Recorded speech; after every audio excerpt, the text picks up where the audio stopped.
In this particular case, we're doing fully painted covers, more like a paperback illustration, which I like because that gives me a chance to paint. I'm equally at home with paint as with line work. And there's a richness to doing an oil painting, I think, that you can't get by just doing a colored drawing. This is kind of a montage movie poster approach to the story.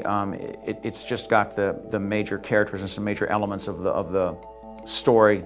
We knew initially we wanted the Mara and the Blade Guardian on this cover, even though the Blade Guardian doesn't really have much of a role to play in issue 1. That was fine with me because I like doing swords. And so we started out with those initial figures, and then I added an angel type figure that could be representative of some of the angel characters that appear in issue 1 or later on. And then a female angelic image kind of ethereally floating in the background. And as you can see, this particular sketch of Mara was then transposed here. I felt was really good at indicating her attitude and her just the kind of figure that she strikes when walking down the street or looking at somebody. We then decided that Mara should occupy a little more space because that she was a more important character. So I then did this character, or this attitude, this pose, which then ended up in the final piece. I refined the female angelic character, did a real pretty angel, really wanted to put her in there, but once I put all these things together in a second sketch, composite sketch, I was realizing that there was just too much going on.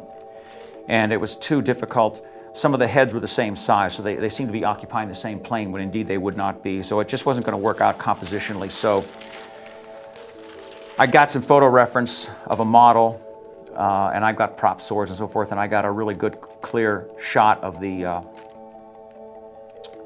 Blade Guardian.